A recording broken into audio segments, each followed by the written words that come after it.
Across the vast expanse of time, mythologies have forged the world. From the depths of chaos to the flames of distant realms, every culture has woven tales of gods, heroes, and celestial wonders. Welcome to Myth to Myth, your mythological portal.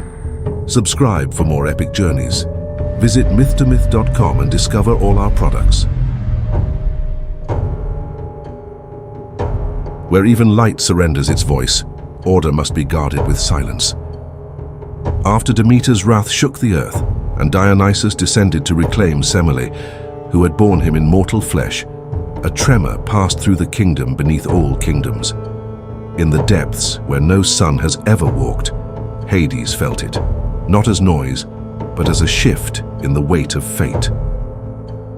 The Styx, river of oaths, curled darker around his domain. The Acheron groaned under new sorrows. The souls crossing his thresholds murmured strange words learned in torchlit halls above. Eleusis, Iacchus, holy grain, return. What had always been certain, death as the final boundary, now arrived clouded by rites, promises, and new hopes.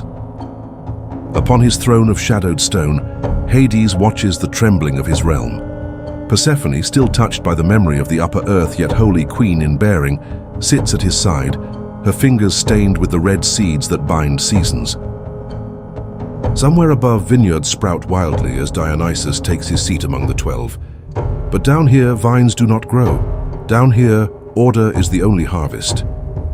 This episode follows the Lord of the Dead through one full cycle of his dominion, from arrival to judgment, from punishment to mercy, from cosmic stillness to the first hints of a storm forming beneath the crust of the world. Soon every river will speak, soon even silence will tremble. For before the earth can shake above, it must first shudder below. The Hall of Hades rises like a cavern carved from night itself. Columns of black stone loom, their surfaces reflecting the faint glow of torches carried by wandering Psyche, shadows of mortals, pale and flickering like smoke torn from the body of memory. Hades sits upon his throne, carved from a single block of obsidian taken from the roots of the world. The silver keys that mark authority over the gates rest beside him, symbols of a realm no living hand may force. Iacchus, one of the 3 judges, keeps the records of those admitted to judgment at his command, and the underworld breathes differently because of it. He surveys his kingdom. Nothing here moves hastily. Every sound is deliberate. A distant drip from the ceiling of Lethe's cavern, the soft padding of spectral feet across polished stone, the faint growl of a guardian beast at the threshold. Cerberus prowls the entrance, his 3 heads snapping toward any soul that drifts too near the threshold. But when Hades stands, the beast lowers all 3 necks at once, ears drawn back, its serpent tail coiling against the stone in submission. The king passes and the monstrous hound steps aside like a shadow retreating from deeper darkness. Yet obedience does not quiet the unease within him. Persephone's absence during her months above altered the rhythm of his dominion. Dionysus's intrusion for Semele tore open a wound in the boundaries. And now, the newly dead whisper words he has never heard, carried by mortal breath. The realm beneath the roots of mountains is shifting, and Hades does not shift easily. At the stony shore of the Acheron, the river of pain, souls gather in wavering lines. Their Psyche tremble, lacking beer, the mortal force they once held. Hermes Psychopompos moves among them like a breeze that remembers being a god. He speaks gently but firmly, gesturing toward the coins beneath their tongues or clutched in their spectral hands. Those who lack burial rites shiver by the riverbank. They know the ancient rule, 100 years wandering before Charon grants passage. Across the black waters, the ferryman stands motionless in his creaking skiff. His cloak hangs like wet bark. His eyes glimmer faintly beneath the shadow of his brow. As a boat approaches, the souls quake, until they see Hades himself standing at the landing. Charon stiffens. Cerberus pads to the water's edge, all 3 heads sniffing the cold wind. The souls kneel instinctively, their forms flickering, voices fading like the last exhalation of a dying fire. Behind them, Hades hears murmurs, Eleusis, Iacchus. the holy path. Words shaped by mysteries, not by fear. Hades studies them, souls whose steps do not drag as heavily, whose faces hold embers of meaning even after breath has left them. Persephone comes to stand beside him, her presence soft yet sovereign. The mysteries have changed them, she murmurs. They no longer enter your realm blind. Hades watches the boat touch shore and senses again, not rebellion but expectation. A new kind of dead has arrived. On the grey stones of the Acheron's bank, the unburied gather in clusters, pale, trembling, their forms thin as mist. Some stretch out their hands to Hades, but their fingers pass through air like breath through cold iron. Thanatos stands nearby, wings folded, expression unchanging. His touch ends life cleanly, but his duty ends there. Too many without coin, Hermes notes quietly. Wars above, plagues, forgetful kin. Hades steps toward the wanderers. Their psyche flicker like dying embers. Without burial, their memories fray faster, their shapes threatening to dissolve into the raw silence of the riverbank. A woman begs, though her voice is barely wind. Lord, I carried sacrifices. I honored your name, but none remained to bury me. Hades' jaw tightens. Burial is not sentiment, it is order. Without rites, the boundary between life and death blurs. Thanatos turns his still face toward the bank. The living cling too long. They fear me more each year. Hades surveys the wanderers. Some seem strangely serene, initiates of Eleusis who murmur fragments of hymns. One whispers a name faintly glowing in his fading mind. Iacchus. Persephone turns. That cry, I heard it on the holy road, it carries even here. Hades considers. An attendant of Iacchus steps forward with the tablets. Record them, Hades commands. Those left without rites through no impiety of their own shall be weighed before they are condemned to wandering. It is neither mercy nor leniency. It is maintenance of cosmic order, reshaped by new piety above. In a chamber lit by torches soaked in underworld resin, Persephone stands beside a pool fed by a thin branch of Lethe. Light ripples on the ceiling, like faint echoes of a world long lost. She turns as Hades enters. Though queen by marriage, she carries authority older than some gods, daughter of Demeter, witness of mortal suffering, keeper of cycles. They speak of Eleusis, Hades begins. Their mouths whisper promises I never granted. Persephone's expression softens. Because those promises came from me and from my mother. Triptolemos, whom my mother sent forth in the winged chariot, taught men the rites. They believe the path here may be softened, not erased. Hecate materializes from the shadows, torches raised, her hounds silent at her feet. The goddess of crossroads and thresholds lowers her torches in acknowledgement. Hades, she says, the world above trembles in new rhythms. Mortals learn mysteries that echo even here. Law must weigh deed, oath, compulsion, and reverence. Hades' eyes narrow. Law is stone. Stone cracks, Hecate replies calmly. And when it does, rivers change course. A faint vibration travels through the chamber. Deep ancient wrong. It is not earthquake nor mortal thunder. It is something stirring in the deepest seams of the world. Persephone feels it and shivers. The earth below groans. Hecate's torches dim for a heartbeat. The deep earth does not sleep quietly. Something beneath her roots shifts, not yet born, but gathering. They do not speak the name. Even in the realm of the dead, some omens should not be uttered. Hades lifts his gaze. Then order below must be flawless before the earth above cracks. He turns toward the Hall of Judgment. His work has only begun. The Hall of Judgment opens like the inside of a vast geode, its walls streaked with veins of dull gold and obsidian. At its far end, 3 stone seats rise upon a single platform, carved from the same deep rock that holds Tartarus.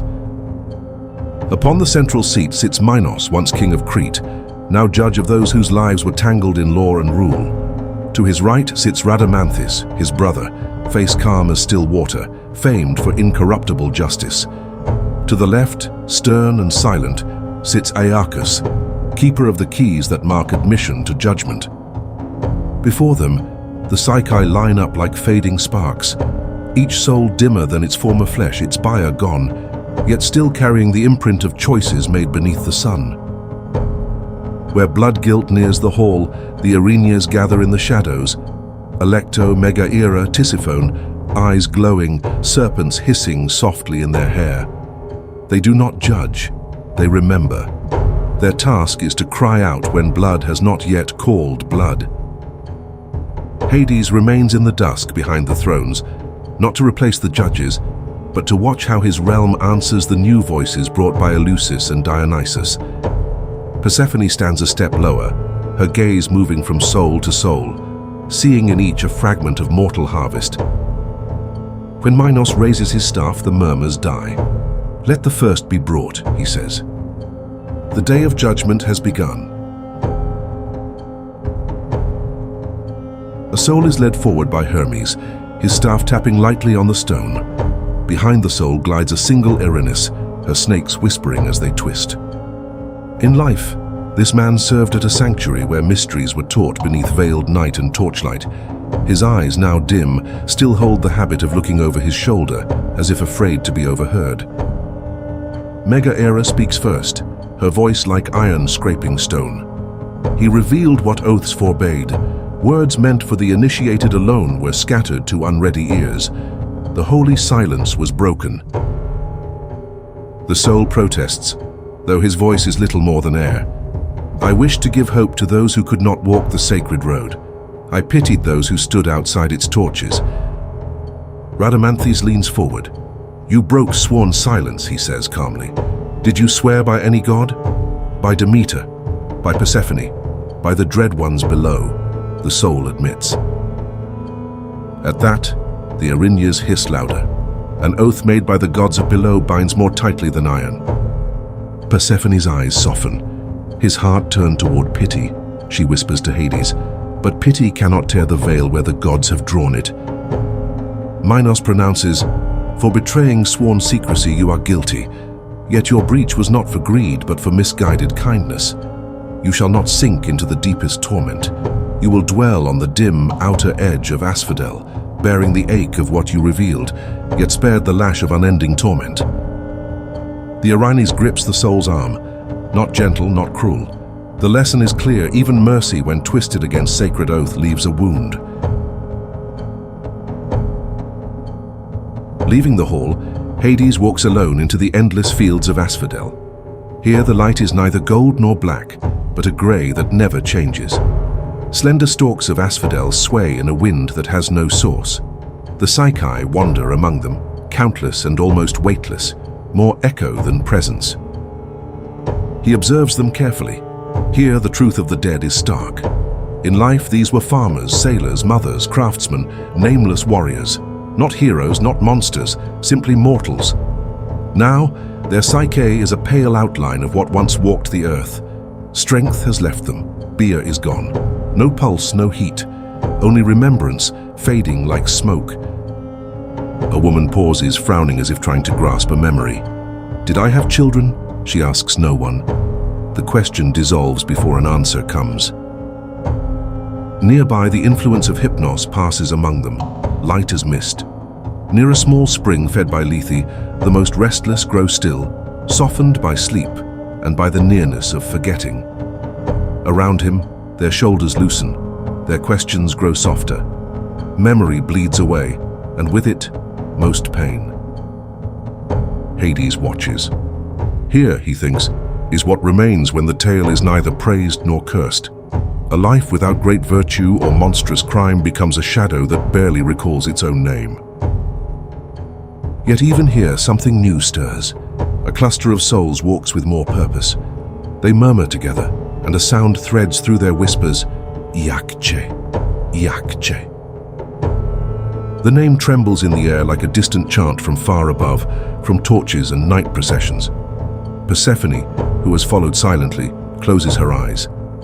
"They carry the cry of Iacchus still," she says softly, "even here." Hades turns his gaze toward the far horizon of his realm, where a gentler light glows. The Asphodel plain is not the only fate awaiting the dead. There are fields where remembrance becomes reward.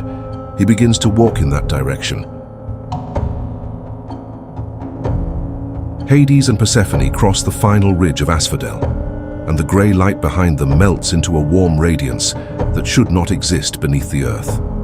Before them opens the Elysian plain, a realm apart, where the air carries the fragrance of myrtle and the distant hum of unseen lyres. Here time has no harsh edge, it drifts like soft wind through wheat. Souls of the just move with purpose, not drifting as in Asphodel. Their forms are brighter, more defined, as though memory itself clings to them with affection. Some practice athletic feats on grassy fields. Others converse beneath laurel trees whose branches shimmer. A group of newly arrived initiates walks in a loose procession, and from their lips rises a low rhythmic chant, Iacchus, Iacchus. The sound vibrates through the soil, light yet unmistakable. The cry carried in the mysteries when torches swayed beneath the stars. Persephone listens, and a faint smile touches her face. They bring the procession within them, she whispers, even after death. Rhadamanthus stands at the boundary of the blessed meadow, nodding to Hades with calm assurance. These earned their rest, he says simply. Some by virtue, others by devotion, others by honoring oaths. Hades surveys the scene. Here he does not feel the stern pull of law. Instead he senses harmony, mortals rewarded not with excess but with gentleness. Yet even in this soft realm, the underworld king feels a faint, distant tremor underfoot. Not enough to alarm the souls, but enough for him. Leaving Elysium behind, Hades takes a path that winds downward. The warm light fades. The air thickens with a faint metallic scent. Persephone does not follow. This road is his alone. Soon the path opens onto a vast ravine lit by the glow of Phlegethon, the river of fire. Its flames crackle without smoke, casting shifting shadows across the stone. Here is the place where the gravest offenders dwell, not the titans in Tartarus below, but mortals whose crimes tore at divine law. Hades walks first toward a steep slope, where a massive boulder groans against stone. Sisyphus strains beneath it, muscles trembling, sweat turning to vapor. Just before the crest, the rock slips, inevitably, eternally, and thunders downward. Sisyphus staggers after it. He sees the shadow of Hades pass across the stone and lowers his gaze for a breath, neither defiant nor humbled, only caught again within the law he once mocked. The punishment fits the crime. Cunning used to mock the order of gods must circle back upon itself. Farther on, near a shallow pool, Tantalus stands knee-deep in cold water. As he bends to drink, the pool recedes. When he reaches for fruit, branches withdraw as though remembering his insult, the feast of deception he offered the gods. His thirst is agony, and also reminder, a warning carved into the realm itself. Beyond him sprawls the colossal form of Tityos, bound across 9 acres of rock. 2 vultures feed upon his liver, which renews as swiftly as the punishment returns. His crime, raising a hand against Leto, echoes in every shriek. Violence against a goddess leaves a mark that no river washes clean. Hades looks upon the 3, not with cruelty, not with pity, but with comprehension. These, he thinks, are the pillars of mortal warning. Let them remember above. A faint tremor stirs below. The ground tightens like a held breath. Past the ravine, the stone turns cold, smooth, and ancient. The air no longer echoes. Sound itself seems hesitant here. Hades approaches the colossal bronze gates that seal the entrance to Tartarus, where the elder foes of Zeus lie bound in shadow. The Hecaton Keres stand guard, each a living tower of arms and faces. Briareus inclines one of his heads slightly at Hades' arrival. All is contained, he rumbles, for now. Hades steps close to the gate. A gust of air, hot yet heavy, flows from the seams. From far within the darkness, a sound rises. Not a cry, not a roar, but a deep, coiled exhalation, as though something vast shifts in uneasy slumber. It is not Cronus, nor any Titan he remembers. It is something he cannot place, not Titan breath, not the old rage of chained gods, but a pressure from Earth's hidden wounds. The earth beneath his feet vibrates once, just once, and stops.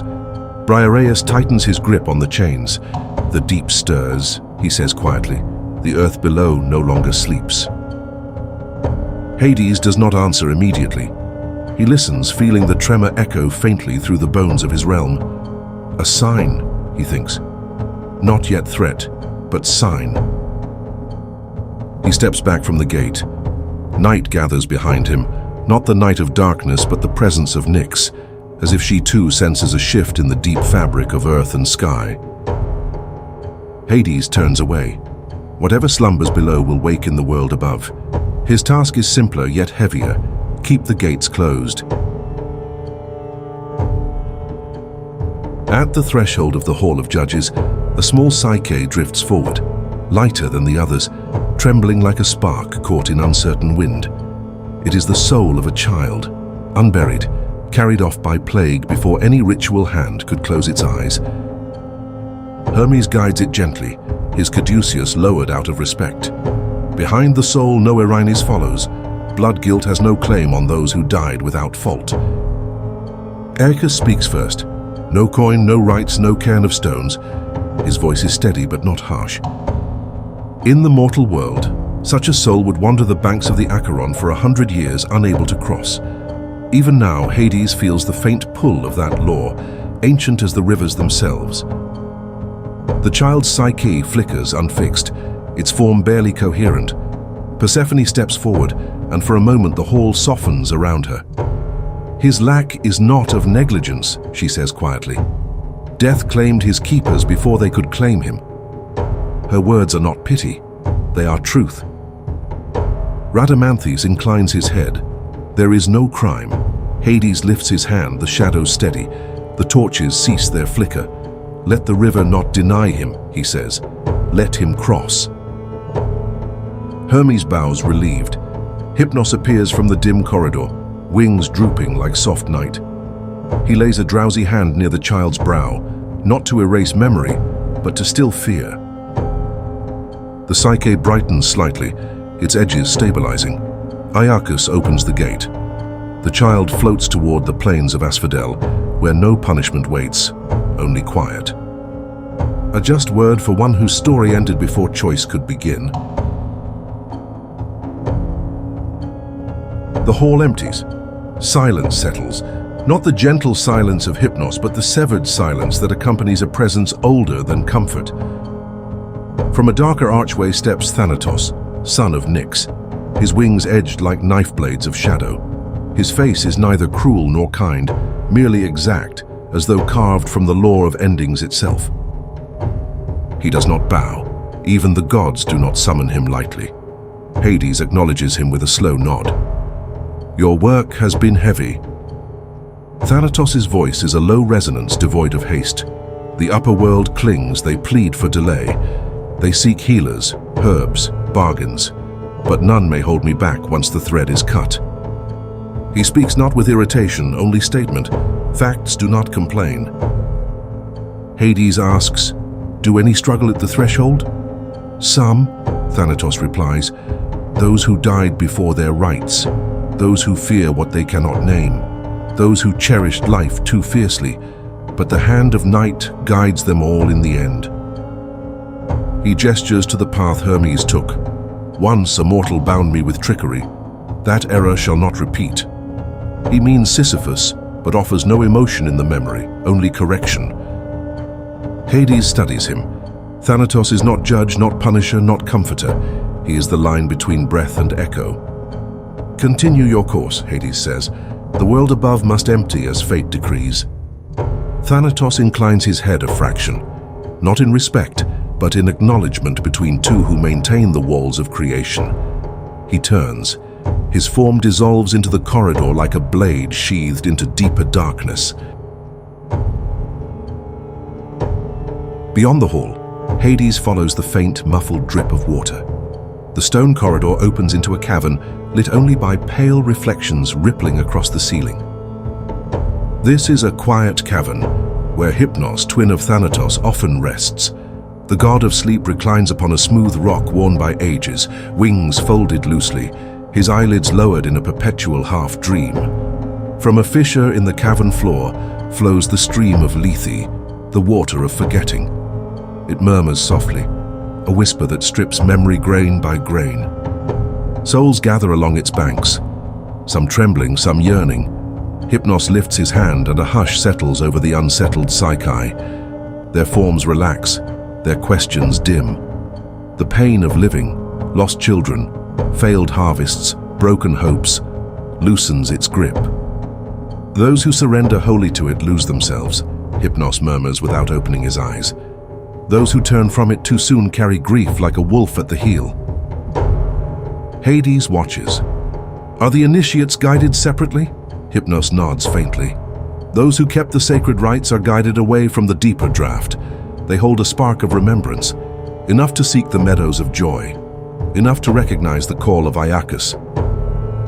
The chanting heard earlier seems to echo faintly here, carried not through the air but through the souls themselves. A single psyche approaches the river's edge hesitantly.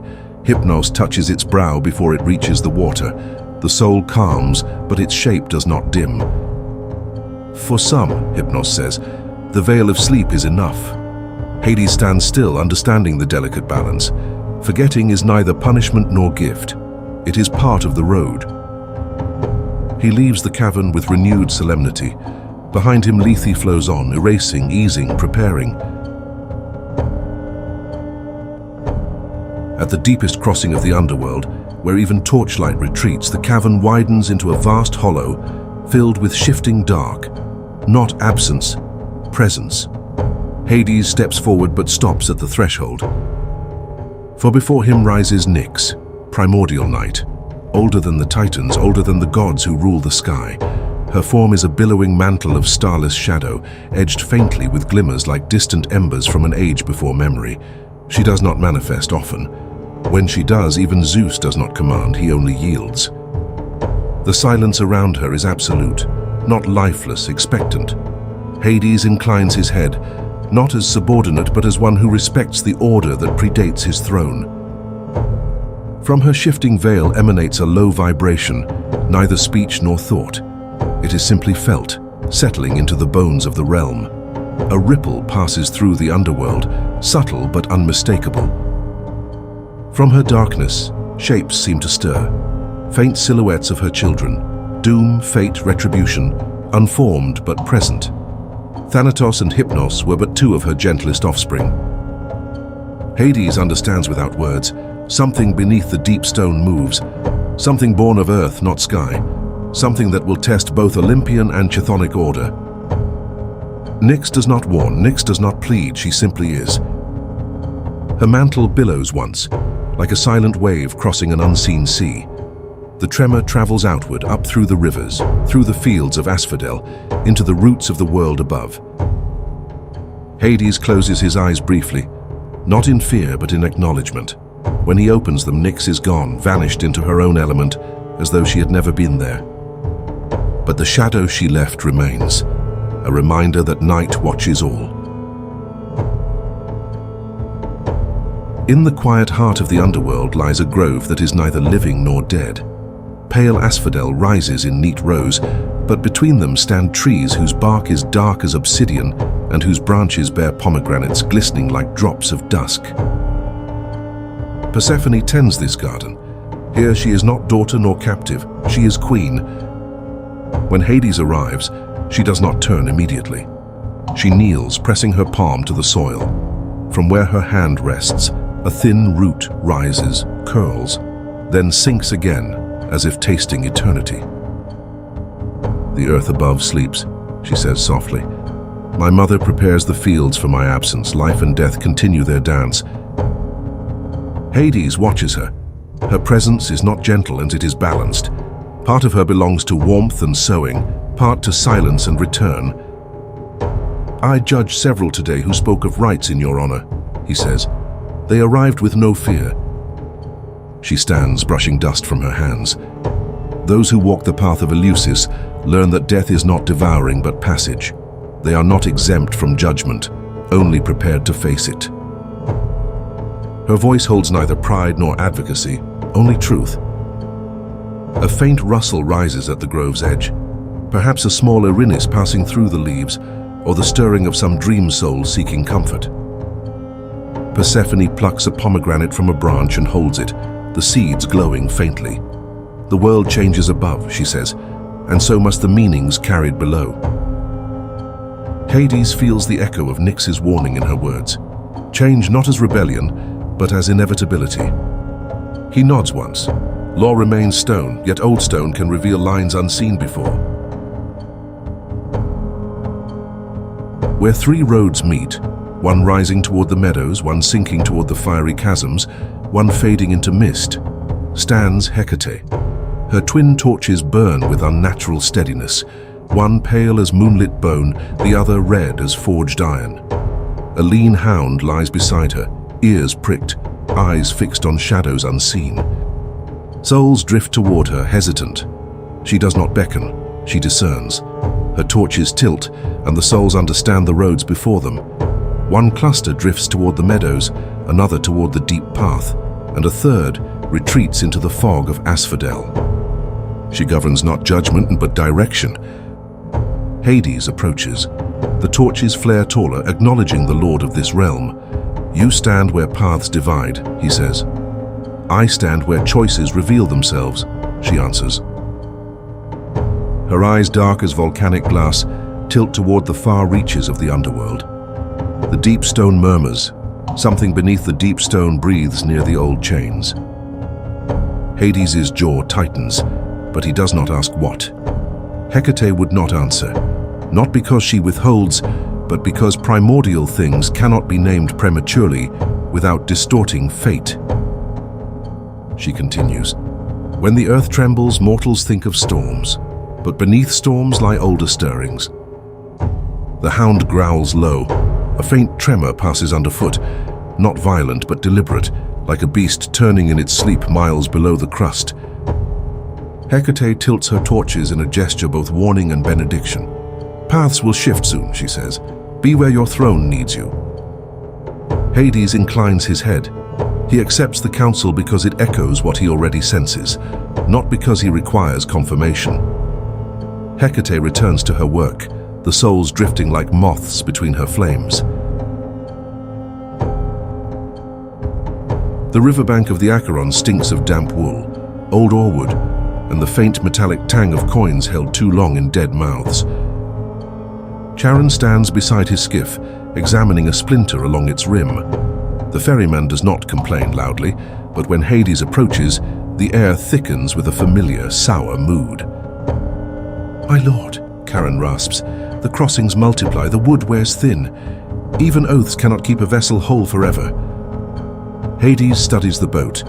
It is ancient, carved long before mortals named rivers, yet centuries of souls pressing against the gunwales have left their mark.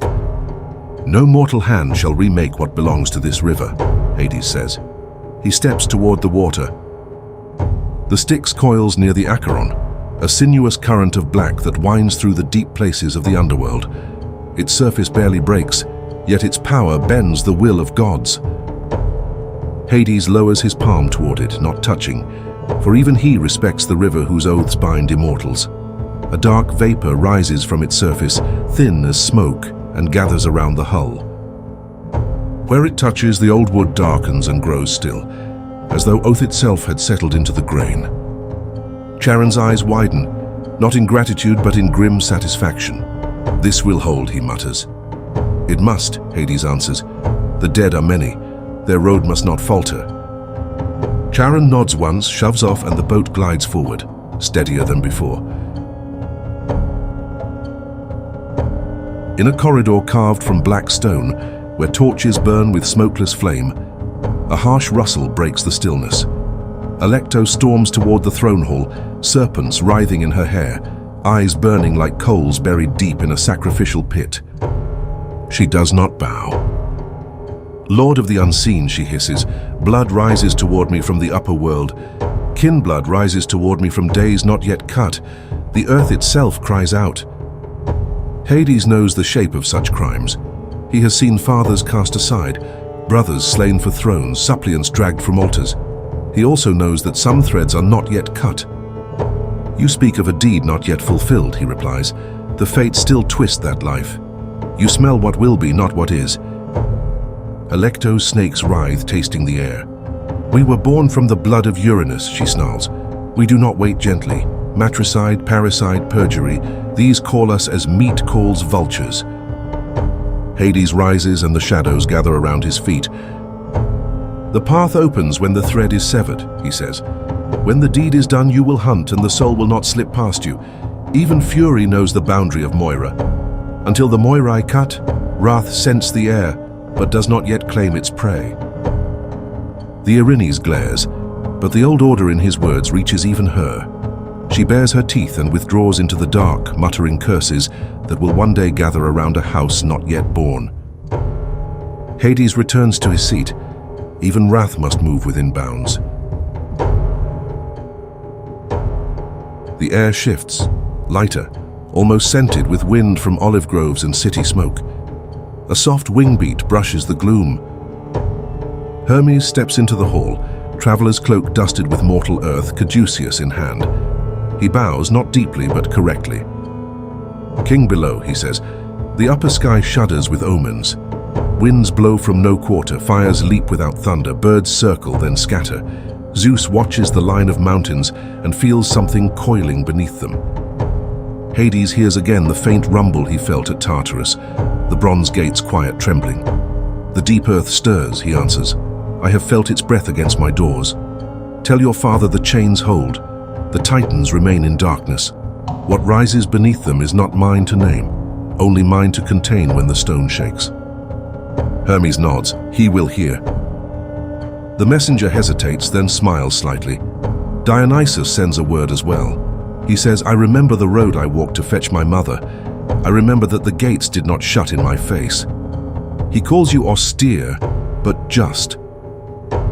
Hades' gaze hardens. Dionysus led her upward, and Zeus's decree made her other than mortal. My gates were not opened by favor, but by decree stronger than iron. Yet if the wine god remembers my steadiness, let him remember also that the dead are not vessels for revel. Hermes inclines his head. The initiates of Eleusis, when they die, speak your name without trembling. They call you not devourer, but ruler. For a moment, the title feels less heavy. Carry the message, Hades says. Tell Zeus the depths are awake yet bound, and tell your brother that the dead know the difference between frenzy and justice. Hermes turns, his sandals whispering against stone, and is gone like a thought leaving a dream. In the Hall of Judgment, the three thrones of Minos, Rhadamanthys, and Iacchus stand beneath a ceiling veined with shadow. Today, however, another presence fills the chamber. Hades himself takes his place upon the central dais, not to weigh a single soul, but to speak to all who serve his order. The judges are there. Persephone stands at his side, crown dark as fertile soil. Hecate lingers near a column, torches lowered. Thanatos in the back, wings folded. Hypnos, slow-eyed, carrying the hush of sleep. From the higher shadows, the Erinyes watch when blood guilt is named, talons hooked over stone. Hades' voice carries like slow thunder in a cavern. Hear me, he says. The ways of the dead do not change as the whims of mortals change. The rivers flow as they always have. Acheron for pain, Cocytus for lament, Phlegethon for fire, Lethe for forgetting, Styx for oath. But the kinds of souls who come to us have multiplied their paths. He lifts a hand. Those who honored Demeter and Persephone in silence at Eleusis, who kept their vows and lived in justice, may walk more swiftly toward the meadows of the blessed. Their courage in facing death shall be counted in their favor, not as escape, but as honor. A murmur passes among the shades, listening from the doors. Those who swear falsely by the Styx, he continues, who stain the holiest water with lies, shall feel no softening. For perjury by that river wounds gods as well as men. Their place is near the cries of Tantalus and the labor of Sisyphus. Erinyes smiles thinly. Those who slay in madness sent from above shall be judged not as those who kill from greed, Hades says. Blood is blood. Guilt is guilt. Yet the measure of guilt is not the same when a god's frenzy clouds the eyes. They will wander and lament, but their chains will not be of iron. Persephone's gaze softens at that. As for children torn too soon from the light, he finishes, and those left unburied through no fault of their own, they will not wander 100 years upon the bank like thieves without coin. Pity, when joined to decay, does not break the law. Silence follows, deep and clean. The judges bow their heads. Hecate's torches flare once in ascent. Even the Erinyes for a heartbeat are still. The order of the dead remains, and its older lines are seen more clearly. The tremor fades, but its echo lingers in Hades' bones as he walks back from the bronze gates of Tartarus. The corridors of his realm seem narrower, the torches dimmer, as if the stone itself had held its breath. He returns not to the public hall, but to an older chamber carved when the world was young, a place where no soul treads and no judge sits. Here the rock is veined with star-pale ore, and a still pool mirrors nothing but darkness. The air cools. A shadow thickens at the far wall, devouring torchlight without smoke. From that living obscurity, Nyx unfolds herself, vast and simple, a woman-shaped night with hair like the sky before the first dawn. Hades bows his head. Even a king does not pretend rank before her. "You felt it," she says without moving her lips. Her voice is the hush between heartbeats, not the rattling of chains, not the anger of titans. Something beneath even them turned in its sleep. Hades answers slowly. The doors held. The hekatonchires did not waver, yet the floor shuddered as if the roots of Olympus themselves shifted. "When earth and the deep move together," she murmurs, "no gentle thing follows. A shape gathers below, not for your throne, but for the sky." Hades feels the chill of understanding without name. No prophecy has been spoken here before, yet her words weigh like iron. "I guard what falls," he says. "Let the thunderer guard what flies." Nyx inclines her head once. "When the mountain groans, let your doors remember their silence. If the pit breaks, your realm will not know before and after, only ruin." Her form thins, becoming the common darkness again. But before she vanishes entirely, she adds, "Remember, son of Cronus, even the might of Olympus may stumble. Night endures. Keep your portion." Alone once more, Hades studies his reflection in the black pool. For an instant he sees, not his own face, but the faint suggestion of pressure and fire beneath the earth's crust. He closes his eyes until the image fades. There is work to do before whatever stirs in the deep is fully formed.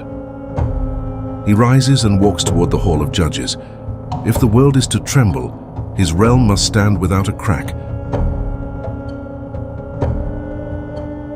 The Hall of Judgment glows with a steadier light than the rest of the underworld. No shadows cling to the 3 stone seats where Mythnos, Rhadamanthys, and Iacchus sit. Here, deeds stand bare, without comfort. The day's procession of souls has ended.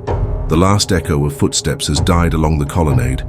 Only the murmur of distant rivers, Acheron's slow pain, Cocytus' thin lament, seeps through the walls.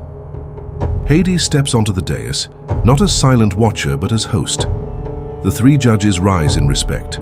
Once they were kings beneath the sun, now they judge kings and beggars alike.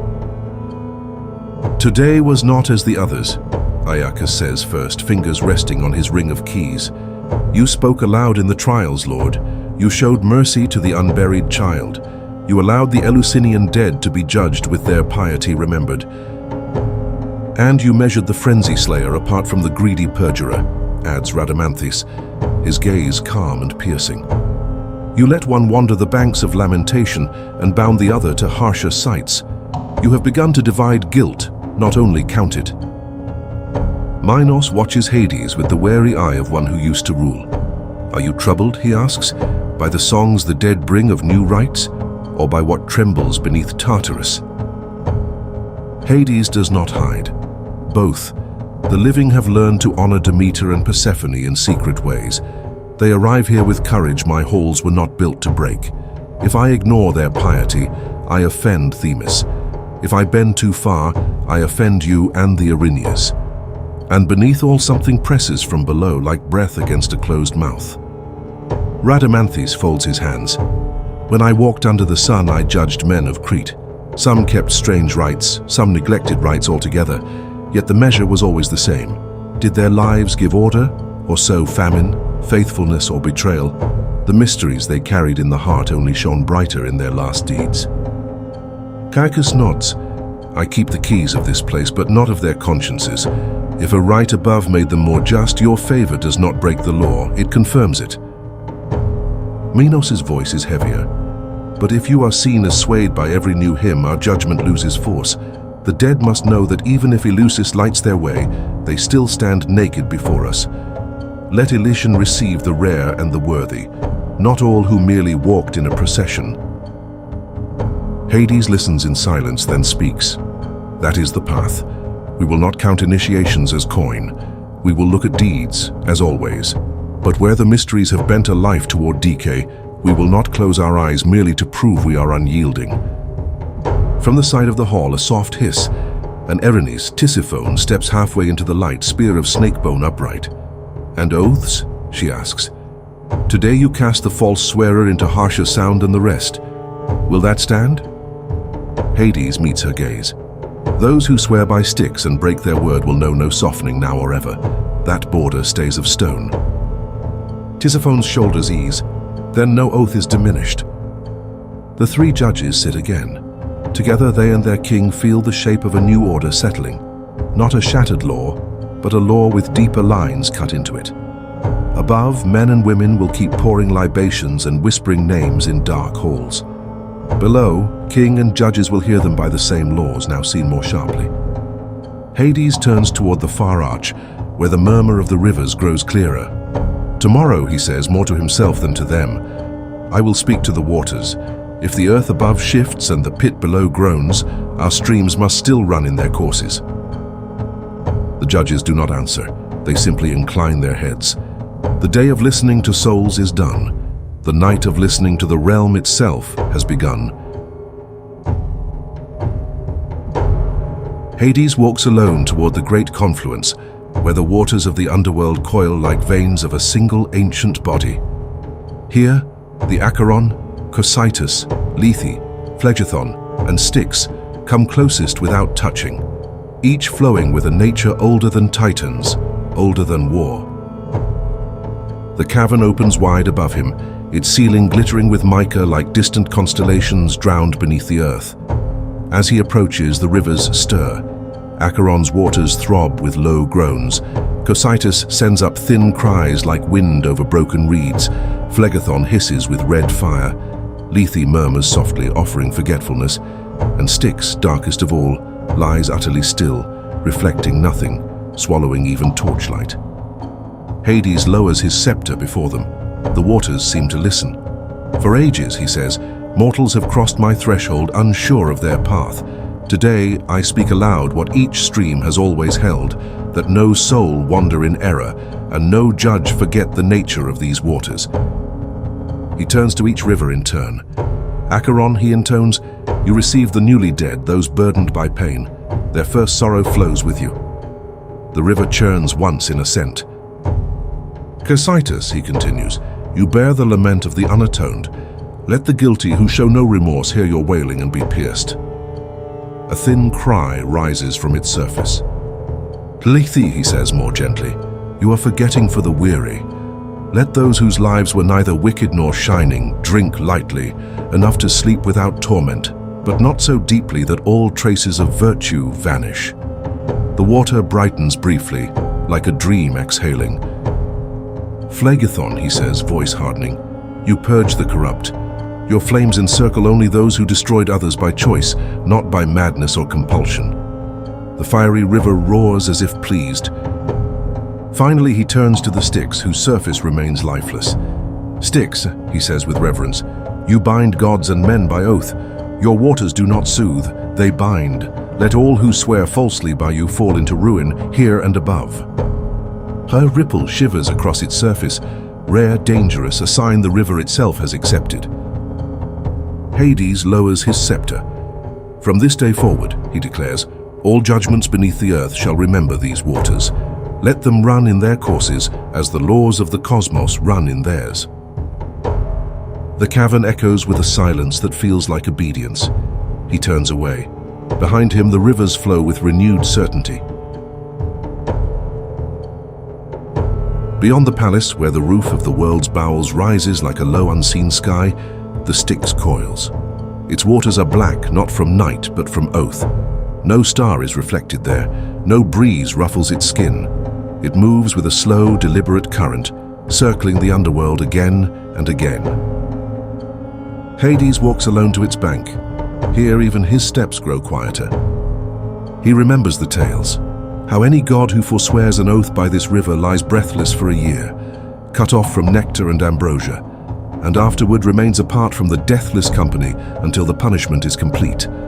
The Styx binds not only men, but immortals. He kneels not in worship, but in recognition. Dark water, he says, voice low, you have heard many vows, some proud, some trembling. Hear also mine. A small wave laps the shore as if listening. When the deep stone near Tartarus moves, Hades murmurs, when mountains crack and the sky battles what rises from below, I will hold these gates. No titan will pass my threshold. No soul will flee the realm appointed. I will keep the share given me when we cast lots, whether the earth lies still or burns. The river does not answer in words. Instead, the black surface darkens without ripple. Hades accepts the silence as seal. Far away, from a place between the earth and the living sky, a faint sound drifts down. A distant chant, many voices crying a name, Iacchus, Iacchus. The echo of processions, of torches, of mysteries. Hades hears it as one hears thunder beyond many hills. He does not smile, but his eyes narrow with understanding. Let them call, he thinks, let them walk their sacred road. When their threads are cut, they will still come here, to river, to plain, to judgment. And I will be waiting. The stone under his feet trembles once more, a deep, slow shudder, like a beast turning over in its sleep beneath the world. Hades turns from the Styx and walks back toward the bronze-bound Gate of Tartarus, cloak trailing like a shadow of night itself. Between the roar that is coming and the countless whispers of the dead, he stands alone, the unmoving pillar of a realm that must never fall. The air thickens, the torches sputter. Then from the basalt pillars the Erinyes emerge, Alecto, Tisiphone and Megaera. Their wings drag smoke, their serpents writhe, their eyes burn with the memory of wrongs. Alecto speaks first, her voice like a blade across stone. Son of Cronus, we have watched. You measured guilt without fear. You punished perjury with full weight. You spared the innocent and judged the frenzied without softness. You have not undone our purpose. Tisiphone steps forward, spear in hand. You divided God-sent frenzy from willing bloodshed. This honors Dike. Megaera inclines her head, an act almost never seen. You did not bend to the new rites, yet you did not deny what was just. No oath is weakened. Together they raise their serpents and strike their spears upon the floor once, a gesture of accord. Hades meets their gaze steadily. My task is not mercy or cruelty, he says, but order. Alecto smiles, a thin, terrible thing. Then order remains. We stand not as servants, but as keepers of what blood remembers. For the first time since the morning began, Hades feels the underworld settle, not into stillness, but into alignment. A rumble rolls through the stone, low, distant, primal. The torches flicker long shadows across the passage that leads to the lowest gate. Cerberus feels it first. All three heads rise at once.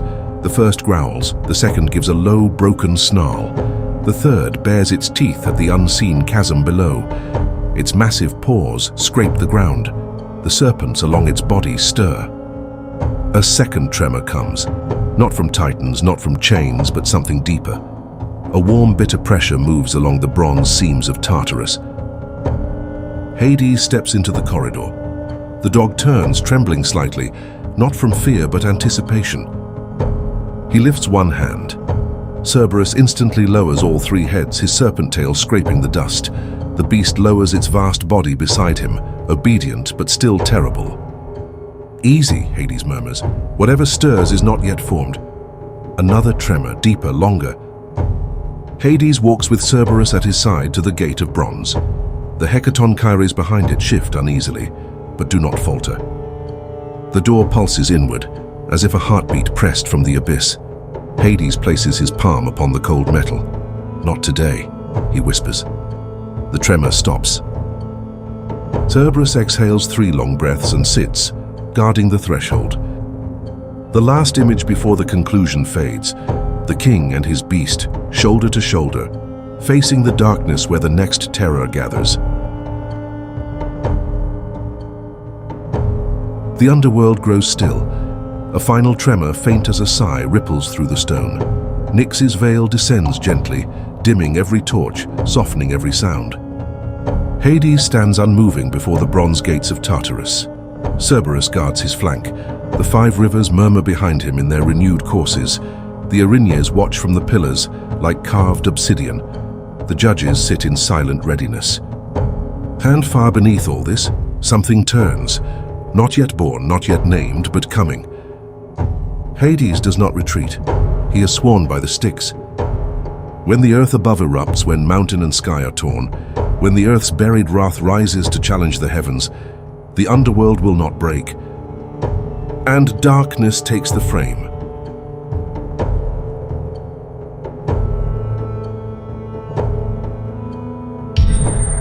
Subscribe for more epic journeys. Visit myth2myth.com and discover all our products.